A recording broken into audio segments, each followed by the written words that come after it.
The Dark Scrolls. The story begins in the shadow of a scaffold. The winter air in 1554 was sharp with frost, but colder still was the silence that followed the execution of Lady Jane Grey, the 9 Days' Queen. Her young life, extinguished on the orders of Mary I, became both a warning and a prophecy. In her death, the Grey family fell under a permanent cloud, their name associated with treachery and thwarted ambition. Yet their bloodline remained dangerously close to the throne. Among those left behind were her younger sisters, Katherine and Mary Grey. It was upon them that suspicious eyes fell, for both carried Tudor blood through their grandmother, Mary Tudor, sister of Henry VIII. Katherine Grey was no less royal than her ill-fated sister, though her nature was softer, her manner more pliant, and her beauty more admired at court. Tall, fair, and gentle, she moved through the palaces of the Tudors like a figure half forgotten, a pawn not yet played but always within reach. In her veins ran the pot. It is essential to alter the succession, though she herself might never have desired such a fate. Yet in Tudor England, bloodlines were destiny, and a woman's life was rarely her own to guide. The death of Queen Mary in 1558 brought Elizabeth I to the throne, and with Elizabeth came both opportunity and peril for those of royal descent. The new queen, determined to secure her reign, eyed her relatives with equal parts affection and mistrust. Elizabeth's legitimacy was often questioned by Catholic Europe, and her unmarried state left England vulnerable to uncertainty.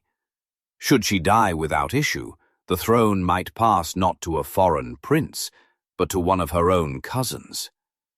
That prospect gave Katherine Grey a dangerous importance she could never escape. At court, Catherine's presence was both tolerated and scrutinized. She wore fine gowns, attended masques, and was admired for her grace. Yet whispers clung to her every movement. Suitors circled carefully, for to wed Katherine without the Queen's blessing was to invite ruin, and ruin, when it came, arrived in the form of love. Edward Seymour, the young Earl of Hertford, had inherited both wealth and a perilous legacy. He was the grandson of the great Duke of Somerset, the Lord Protector who had governed England during the minority of Edward VI. That duke had risen high and fallen hard, executed on Tower Hill after losing favour. His grandson carried the Seymour name proudly, but he too lived under the long shadow of ambition and downfall. When Edward looked upon Katherine Grey, however, it was not only ambition that stirred in him. Love, reckless and genuine, bound them together, and against every warning they chose to seal their bond in secrecy. Their marriage was not announced with trumpets or celebrated in the halls of Whitehall. It was whispered into existence, with only a handful of witnesses, behind the heavy curtains of discretion. Yet even whispered vows carried the weight of crowns. In Elizabeth's England, no royal cousin could marry without the Queen's express permission. By marrying in secret, Katherine and Edward had defied the law of succession itself. Their union was not merely a romance, it was a threat. For a time they lived with the fragile joy of stolen hours. They met in private chambers, exchanged tokens of devotion, and perhaps dreamed of a future where their love would be safe. But in Tudor politics, secrets never remained hidden long. When Catherine's condition began to betray her, there was no concealing the truth. The Queen's cousin was with child, and the father was Edward Seymour. Panic spread through the court like fire through dry straw. Elizabeth's fury was swift and unrelenting. The Queen, who had built her rule upon vigilance and control, saw in Catherine's pregnancy the spectre of rival claimants. A child born of Katherine Grey and Edward Seymour would unite two powerful bloodlines, the Tudors through Katherine and the Seymours through Edward, descendants of Jane Seymour, Henry VIII's third queen. Such a child could, in the eyes of many, surpass Elizabeth herself in legitimacy. The lovers were seized and separated. Edward was sent to the Tower of London, where the cold stones closed around him like iron shackles. Katherine, heavily pregnant, was confined to harsher lodgings, her health and spirit already strained. In the chill of confinement, she brought forth her first son, Edward Seymour. The cries of the infant echoed faintly through the damp walls, a sound that was both miracle and menace. To Katherine, it was hope embodied. To Elizabeth, it was treason in the cradle. Katherine's suffering deepened with her second confinement. Still kept from her husband, she gave birth once more, this time to Thomas Seymour. Each child she bore tightened the chains of suspicion around her, for they were living reminders that the line of succession did not end with Elizabeth. As the Queen clung to her throne, she saw in those children a shadow that could one day engulf her light. The young mother endured her imprisonment with quiet despair. Letters passed between Katherine and Edward, fragile pieces of parchment smuggled through sympathetic hands, their words filled with longing and resignation. They begged for mercy, pleaded for reunion.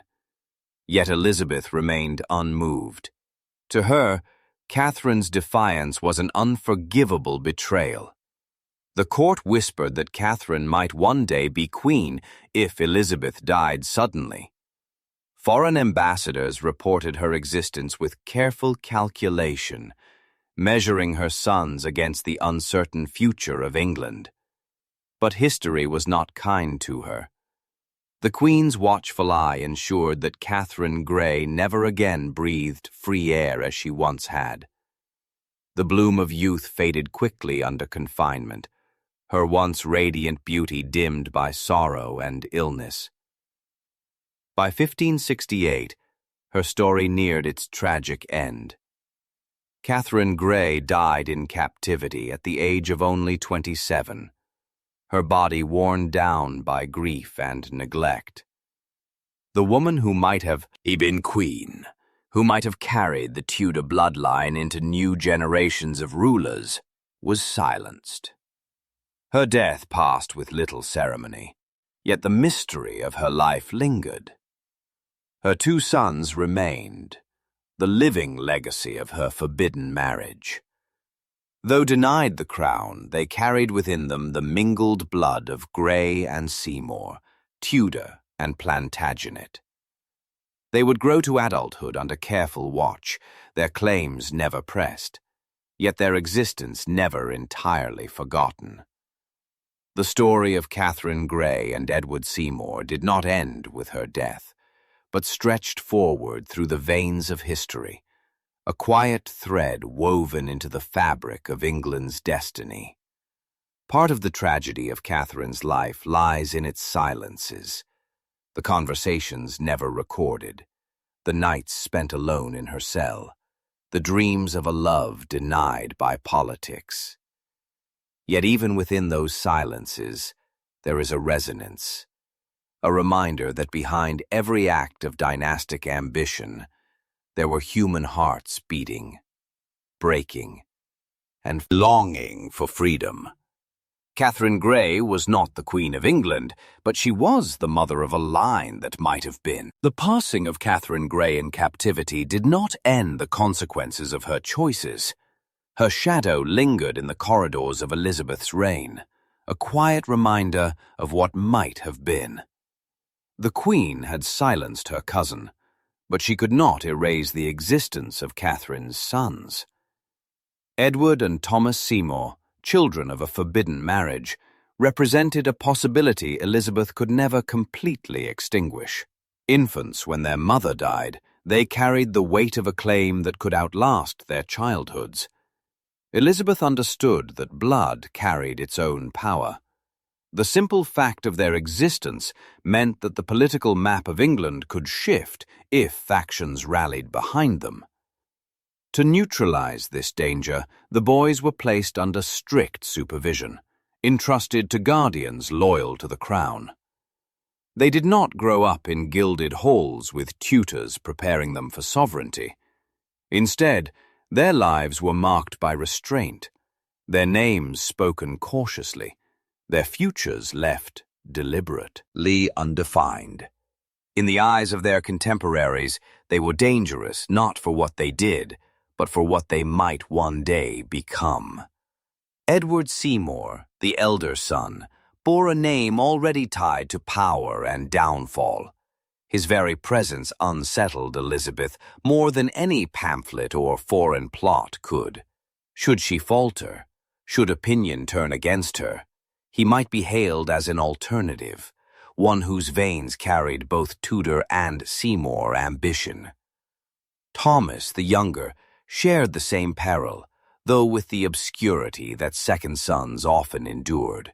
Their lives were a constant negotiation between visibility and silence.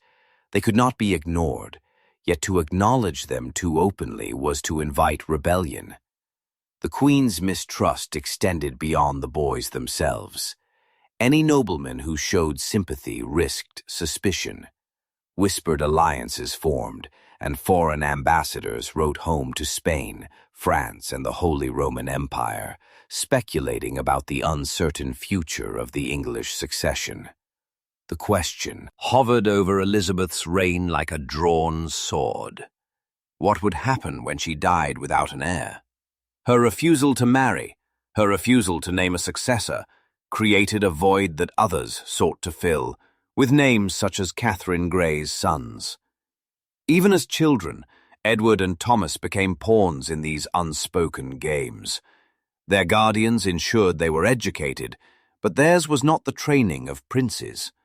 They studied scripture, practiced reading and writing, learned deportment, but were kept away from the arts of governance. This was deliberate. Elizabeth would not risk preparing rivals within her own realm. Ironically, suppressing them only deepened the aura of mystery that clung to them. They grew into young men surrounded by rumor, their true characters largely untested. Edward Seymour, in particular, came to embody the fragility of succession. He inherited lands and titles, but never the crown his lineage seemed to promise. Instead, he trod a careful path, serving loyally when possible, avoiding the snares of ambition that had destroyed others. Nobles who knew him sometimes looked on with curiosity, wondering what fate had denied them. A prince who might have been king, a dynasty that might have preceded the Stuarts. For Elizabeth, the problem was never merely domestic. Foreign rulers watched closely. The Spanish court, hostile as ever, considered whether her throne might one day fall to someone more favorable to Catholicism. Catherine Grey's children, born of a marriage Elizabeth refused to recognize, could be invoked to argue a line of succession beyond her control. Every time their names appeared in a diplomatic letter, every time a rumor carried abroad, the web of conspiracy surrounding her reign grew denser. Thus, the tragedy of Catherine and Edward's union stretched beyond their own lives. Their children were raised in a world that saw them as both valuable and expendable. Valuable as tokens of legitimacy, expendable because they could never be allowed real power. They were not true princes, yet not ordinary nobles either. They existed in a twilight zone, close enough to inspire hope in some, fear in others, suspicion from the Queen herself. The personal cost of this hidden status was immense. As boys, they may have longed for their mother's comfort, their father's presence, the security of a family unbroken by politics. Instead, They grew up as orphans in all but name, separated from the love that had brought them into the world. Catherine's letters from captivity had been filled with longing for Edward Seymour, sorrow for the children she could not raise. Her sons inherited not only her blood, but also the void of her absence. Edward Seymour, their father, bore his own punishment. Confined in the Tower, he lived with the knowledge that his love had doomed the woman he adored. Though eventually released, he never regained the life he had imagined. His wife was gone, his children distant, his name scarred. For a man of the Seymour line, kin to Jane Seymour, the Queen who had given Henry VIII his only legitimate son, this was a cruel reversal. He had sought love, perhaps even destiny, and found only loss. The silence around Catherine Grey became almost as powerful as her presence once had been. Chroniclers of her time did not always speak her name openly, yet the memory of her claim lingered. As Elizabeth grew older, her unmarried state turned into a national crisis. Parliament pressed her to marry, urged her to declare an heir, pleaded for stability. She refused each time, jealously guarding her independence.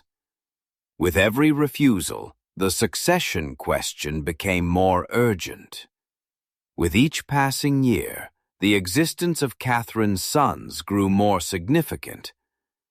They were proof that the Tudor line was not yet extinguished, however much Elizabeth wished it so. It was in this tension that the legend of Catherine Grey took root. Though she died in obscurity, her story became a cautionary tale of love entangled with politics. To some, she was a victim of Elizabeth's jealousy. To others, a reckless woman who had endangered the stability of the crown.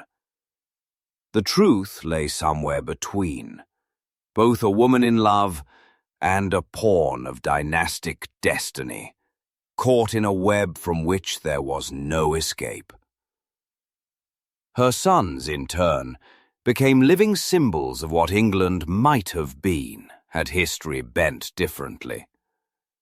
When James VI of Scotland inherited the English throne in 1603, the succession shifted decisively away from the Greys. The Stewart king united the crowns of England and Scotland, closing the long uncertainty that had overshadowed Elizabeth's reign. For the Seymour brothers, this was final confirmation that they would never be kings. Their claims, once whispered in fear and hope, dissolved into history's tide. Yet their existence remained an undercurrent, proof that dynasties are shaped not only by those who triumph, but also by those who are set aside. Catherine Grey's legacy endured in the genealogies of England. Through the Seymour family, her descendants married into noble houses, carrying their Tudor connection forward long after the crown had passed elsewhere. Her name still appears, a spectral presence linking the fall of the Greys to the rise of the Stuarts. And for those who trace the tangled lines of succession, she is never entirely forgotten. But her story is not just bloodlines and crowns. It is also the cost of love in a world where marriage was a matter of state. She and Edward Seymour dared to imagine a life together without royal permission, and for that, they paid with their family's destruction. Their marriage created children, but denied them peace. It bound two hearts even as it tore them apart.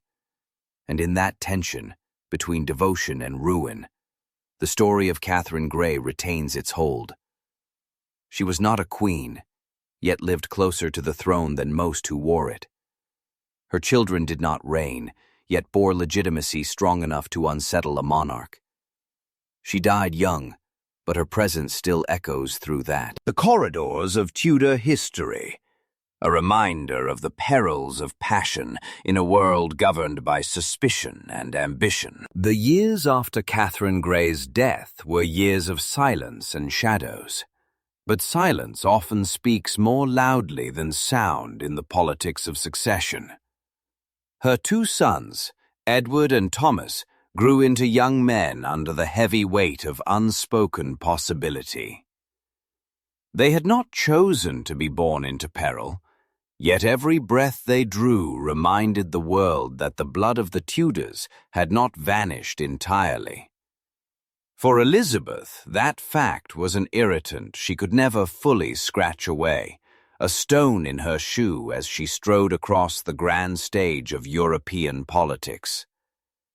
Edward Seymour, the elder, inherited his father's lands and titles, becoming Lord Beauchamp. To outward eyes, he was a nobleman like any other, managing estates, attending ceremonies, maintaining a dignified presence in courtly society. But beneath this surface, there lingered a constant murmur. He was the grandson of Mary Tudor, the great-grandson of Henry VII, and through his mother, he carried a claim that could not be erased by neglect. His very existence was a reminder of an alternate line of succession, one that could be revived if fortune shifted, or if Elizabeth's reign collapsed into uncertainty. Thomas, his younger brother, lived with less attention but not less danger. As the second son, he was free of the immediate burden of inheritance, but he was no less a Grey. His presence offered a subtle threat, for if Edward's line failed, Thomas's might rise. Together, the brothers embodied a quiet menace, one that Elizabeth could never acknowledge openly without feeding it, and yet one she could not ignore. The Queen's strategy was one of deliberate invisibility. By refusing to recognize Catherine's marriage as valid, she denied legitimacy to the boys in legal terms. Yet blood has its own laws, and foreign powers were not so easily persuaded. Ambassadors from Spain and France mentioned their names in dispatches, not because they believed the boys would become kings, but because they understood the power of their claim as a bargaining chip. Every shadow of doubt cast upon Elizabeth's legitimacy, every rumor of rebellion, every whisper of Catholic discontent could find fuel in the existence of the Seymour brothers. The brothers themselves grew into their role unwillingly. They were not rebels, not schemers, but young men shaped by caution. Their education taught them loyalty. Their upbringing demanded obedience. Yet the ghost of their mother's fate haunted them. Catherine had died for defying the Queen, and her sons knew that any step too bold might bring them the same end. In their silence they preserved their lives, but in their blood they carried a legacy that could never be silenced. England itself moved restlessly under Elizabeth's long reign. The Queen's refusal to marry or name an heir left her realm in a perpetual state of tension. The succession question became the drumbeat of every parliament, every court intrigue, every foreign negotiation. Would the crown pass to the Catholic Mary, Queen of Scots? Would it fall into the hands of foreign princes? Or would it remain within the Tudor line through descendants like Catherine Grey's sons? No one knew, and Elizabeth offered no answer. Her silence, like Catherine's, became louder than any declaration. In the 1580s, as Elizabeth aged and the Spanish Armada loomed, the pressure grew. The people of England looked to their queen for assurance and found only her unyielding independence. She called herself married to her realm, devoted to her subjects, unwilling to be bound by husband or heir. It was a brilliant political posture, but one that left the nation vulnerable to uncertainty. In that uncertainty, the Grey names surfaced again, faintly, like the outline of a figure half submerged in mist. Edward Seymour, Lord Beauchamp, was never crowned, never proclaimed. Yet he lived as though the weight of a crown hovered invisibly above him. He married, he raised his own children, and in doing so, he extended the grey line into Ano, the next generation. His marriage to Honora Rogers produced sons who would carry the Tudor connection forward.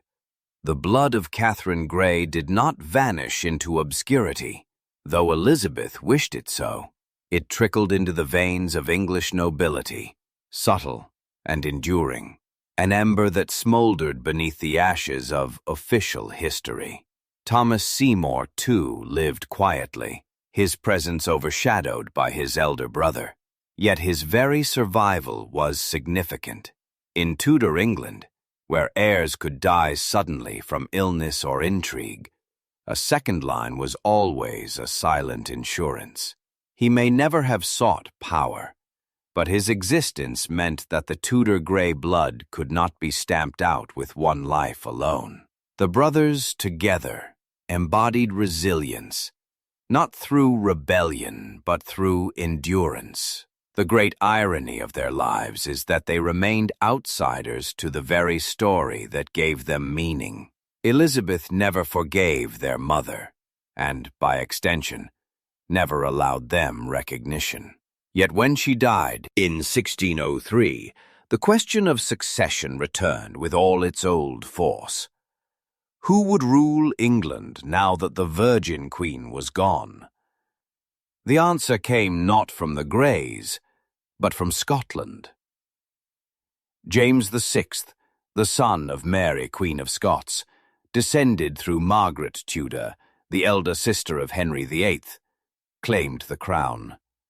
In a moment, the Stewart dynasty began, and the Greys were bypassed. It was not because their blood was weaker, nor because their claim was entirely invalid. It was because politics had shifted, alliances had hardened, and the will of the powerful leaned toward a Scottish solution, rather than the revival of a shadowed English line. Edward Seymour, Lord Beauchamp, was alive when Elizabeth died. In theory, he was a potential heir, the senior male descendant of Henry VII through the female line. Yet he was set aside, deliberately ignored. His existence acknowledged, but not acted upon. James Stewart rode south to London, and history turned in his favour. This was the final act of Catherine Grey's tragedy, played out not in her own lifetime, but in the fate of her children. They had been born to a claim, raised in its shadow, and then denied its fulfillment. They did not rebel, they did not fight, they did not seize what might have been theirs. Instead, they lived as nobles, as participants in a kingdom that never fully embraced them.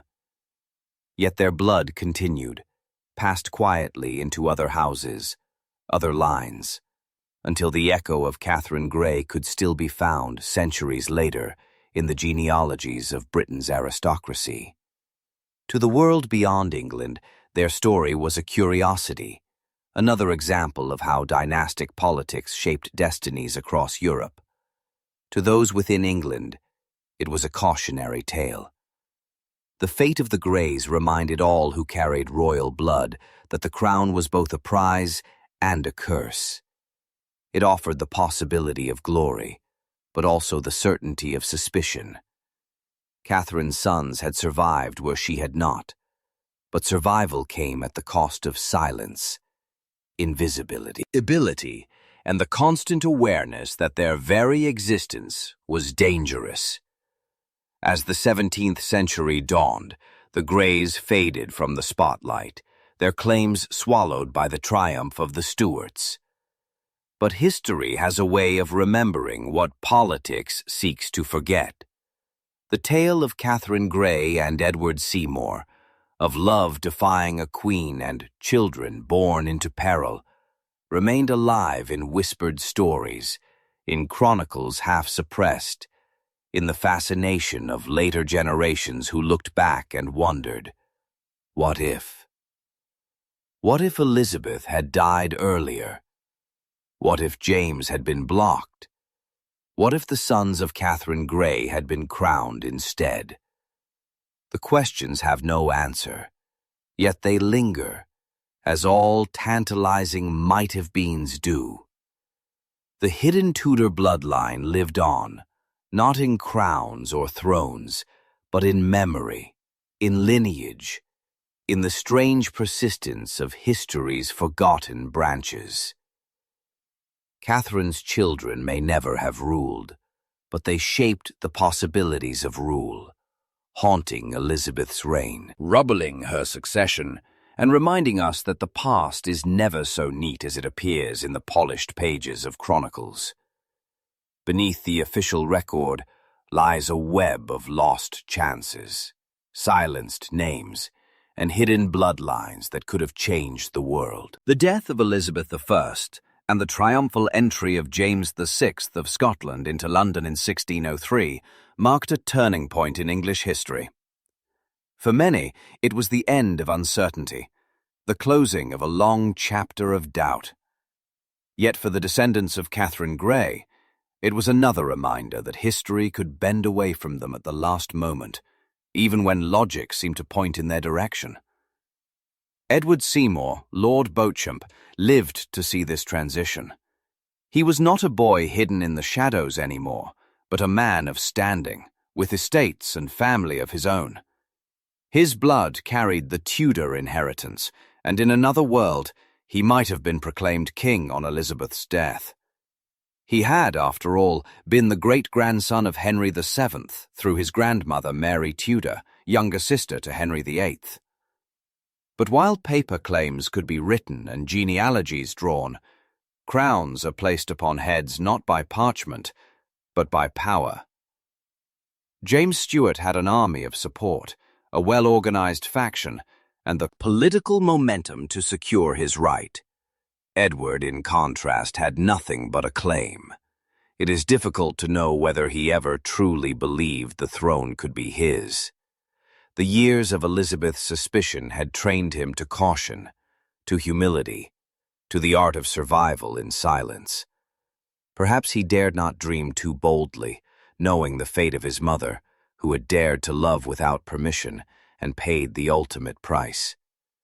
Still, when the bells rang out in London for James's coronation, Edward must have felt the weight of his family's lost destiny.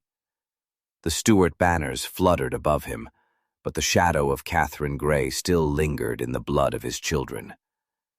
The early Stewart court did not persecute the Seymour descendants as Elizabeth had done. James I, confident in his own position, saw little threat in them. His claim came not through the younger sister Mary Tudor, but through Margaret Tudor, the elder. By the rigid rules of primogeniture, his line outranked the Greys. And yet, the father that remained, Edward Seymour and his offspring, embodied an alternate succession, a reminder that there had been another way to unite the crowns of England and Scotland, or perhaps not unite them at all. In this shifting world, the Grey-Seymour line adapted. They embraced the quieter dignity of noble life, securing their estates, arranging advantageous marriages, and weaving their presence into the broader tapestry of English aristocracy. Honora Rogers, Edward's wife, stood at his side as he built a household that was neither royal nor forgotten. Their children grew up not as pretenders, but as heirs to a story that could never entirely be buried. The existence of these children created a new dimension to Catherine Grey's legacy. While she had died in captivity, denied the chance to raise her sons, her line endured through them, stretching forward into generations that would carry her blood into new alliances. The Seymours, already a powerful family, gained even greater weight through that heir-Tudor connection. Other noble houses sought marriages with them, eager to bind themselves to the blood that had once nearly worn the crown. As decades passed, this bloodline became a quiet current in English politics. The name of Catherine Grey was not shouted from rooftops, but in the private halls of genealogists and courtiers, her story was remembered. The children and grandchildren of Edward Seymour were marked as people of consequence, their claims dormant but never erased. A flicker of possibility always remained, for the English throne was not unshakable. Civil wars, plagues, and dynastic crises had toppled kings before, and might do so again. In such times, forgotten heirs can suddenly rise to prominence. The 17th century, indeed, brought storms that few had anticipated. The reign of Charles I, son of James, descended into conflict with Parliament, rebellion, and war. The English Civil War shook the foundations of monarchy itself, and for a time, the crown was cast aside altogether. In those chaotic years, the question of legitimacy returned in sharp relief. Who truly had the right to govern? Was it divine right, claimed so fervently by the Stewarts? Was it parliamentary consent? Or was it the blood of the Tudors, still pulsing quietly in the veins of Catherine Grey's descendants? The Seymours, cautious and calculating, did not seize the moment as rebels. They did not thrust their Tudor heritage into the political whirlwind, yet the fact of their existence gave weight to the broader question of monarchy. For if one line could be set aside, as the Stuarts briefly were, what prevented another from being lifted up? Catherine Grey's children and grandchildren lived through an era that proved crowns were fragile things, bound not only by law but by fortune and force. Though they never wore the crown, the Seymours maintained their influence through other means. They married into houses that mattered. They extended their estates. They became part of the nobility that surrounded, supported, and sometimes restrained the monarchy. In these marriages, the Tudor blood diluted yet spread wider, until many families of later centuries could trace some fragment of their lineage back to Catherine Grey. In this way, her legacy seeped into the very fabric of Britain, not concentrated in a single dynasty, but dispersed like seeds scattered across fertile ground.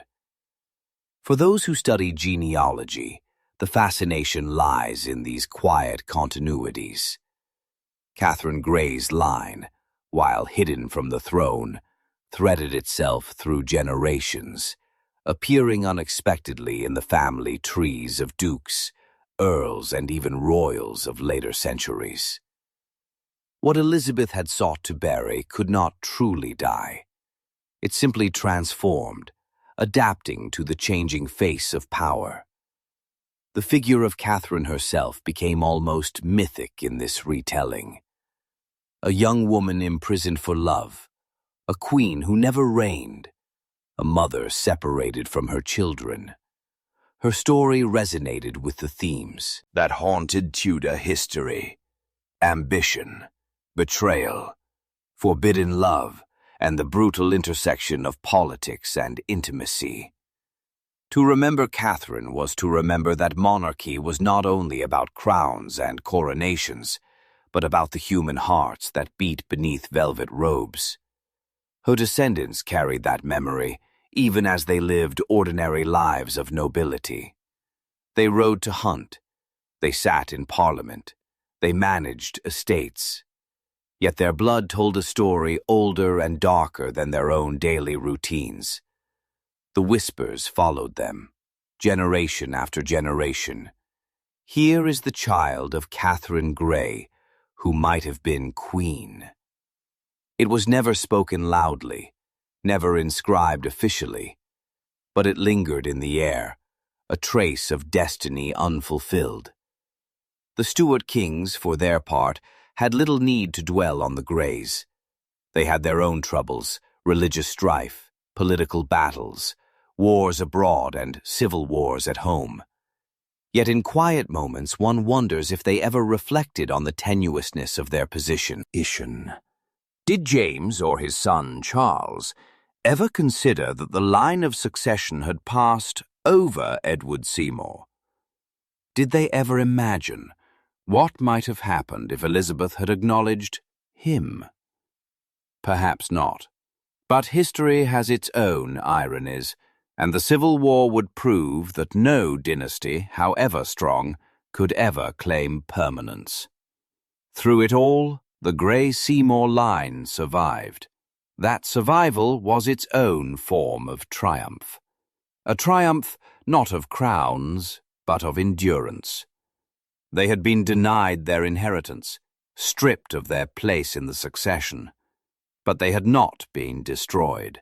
Their existence mocked the absolutism of monarchs, for it showed that history could not be tidied up with a decree or an execution.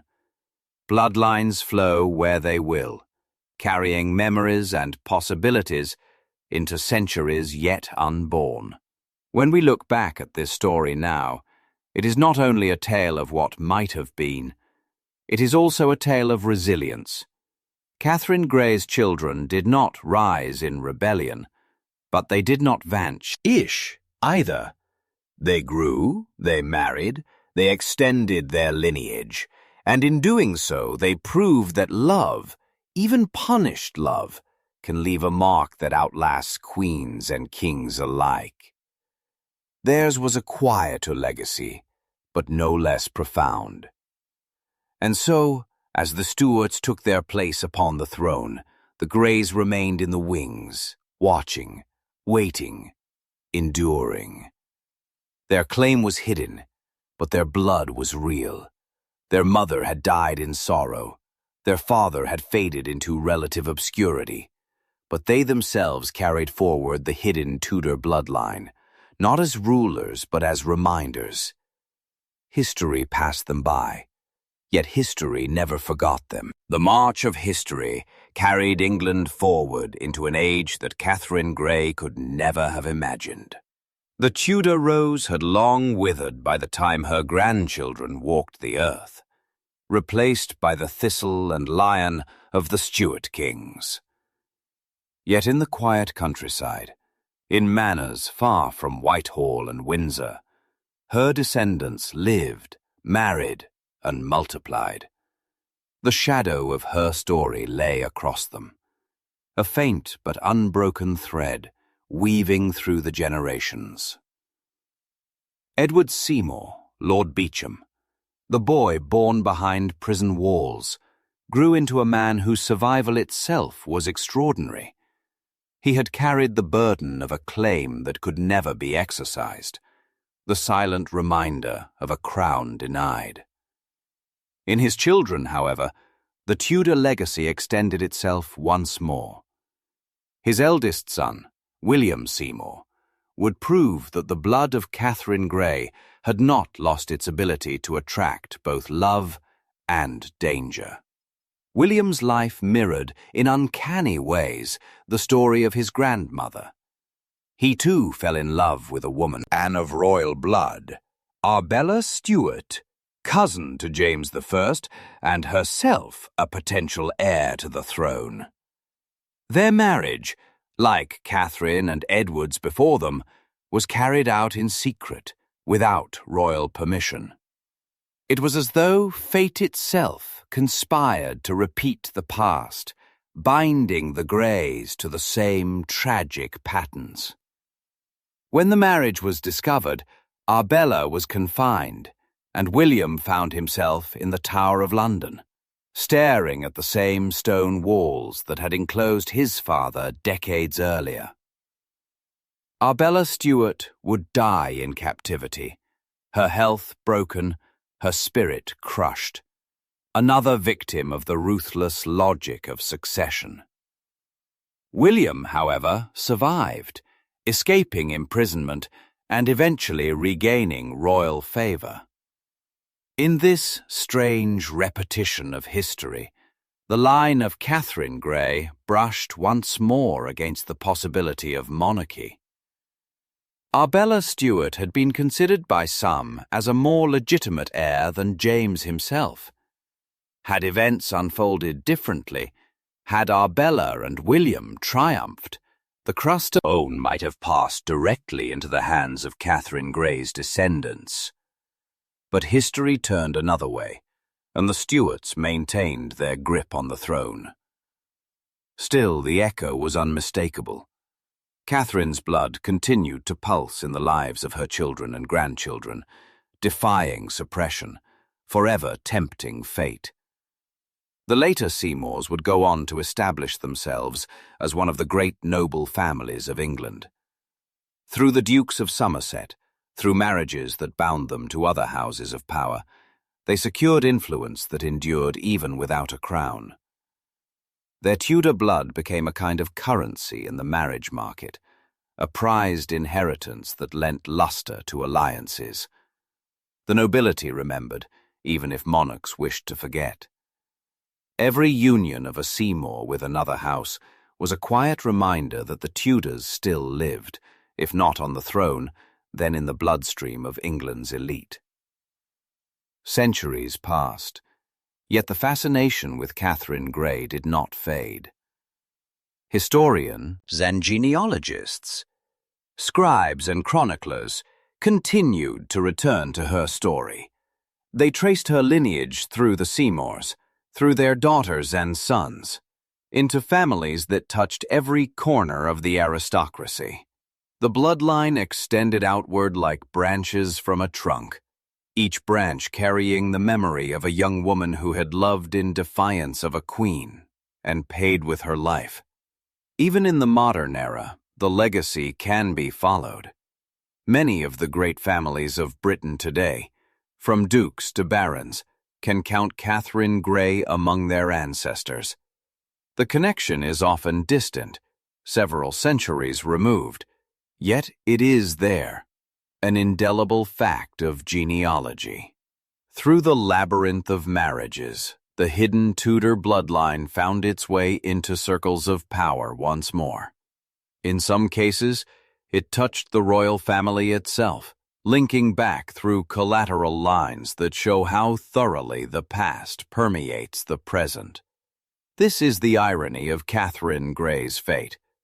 Elizabeth I had sought to erase her, to smother her claim, to imprison her love, to ensure that her children would never challenge the crown. Yet, in suppressing her so fiercely, Elizabeth ensured that Catherine's story became unforgettable. She became the emblem of thwarted succession, the figure through whom later generations measured the precariousness of monarchy. And while her sons never sat upon the throne, their descendants interwove themselves so deeply into the nobility that her bloodline proved impossible to eradicate. The survival of her lineage is also a survival of memory. Each time the succession was debated, each time legitimacy was questioned, her name returned like a ghost at the banquet. During the turmoil of the Civil War, during the Glorious Revolution, during the Hanoverian settlement, genealogists drew lines back to Catherine Grey, testing her claim against those who wore the crown. She was not forgotten. She was preserved as a reminder that legitimacy itself is never absolute, always fragile, always was vulnerable to interpretation. Her personal story, meanwhile, continued to capture imaginations not only because of its political consequences, but because of its emotional depth. The image of a young woman locked away, writing letters of longing to a husband she could not see, bearing children in confinement, watching the world close in around her. This was a tragedy that transcended politics. It humanized the brutality of dynastic struggle. It reminded all who heard it that behind the gilded surface of monarchy lay broken hearts, wasted lives, and sorrows too deep for crowns to mend. And in that human dimension lies her true power. Catherine Grey has endured not because she won, but because she lost so completely. Her defeat made her immortal. Her suffering made her story resonate through the centuries. The crown may have passed to others, but the memory of her denied claim remains vivid. Her line became a symbol of the hidden costs of monarchy, the untold stories beneath official triumphs. Today, when historians speak of the hidden Tudor bloodline, it is often Catherine Grey they mean. Her children, her grandchildren, and the long line of Seymours and their descendants embody the persistence of Tudor blood after the dynasty itself had ended. In this sense, she achieved something Elizabeth could never have foreseen. Though silenced in her own life, Catherine became the voice of every branch cut off from the trunk, every inheritance denied, every love punished by politics. She stands as the quiet queen of what might have been, the guardian of history's unfulfilled possibilities. Thus, her story closes not with a crown, but with a legacy. It is a legacy written in the lives of descendants who carried her blood forward, in the genealogies that trace her hidden line into the present, in the fascination of all who look back and wonder at the strange twists of fate. Catherine Grey was denied a throne, denied freedom, denied the chance to raise her children. Yet in the centuries that followed, she gained something perhaps greater. She became a legend. Legends do not wear crowns. Legends do not pass laws or command armies. But legends endure where kings and queens are forgotten. Catherine Grey endures. Her line endures. And in the quiet endurance of both, we glimpse the truth that history is shaped not only by those who triumph, but also by those who are denied. Thanks for watching. Subscribe for more.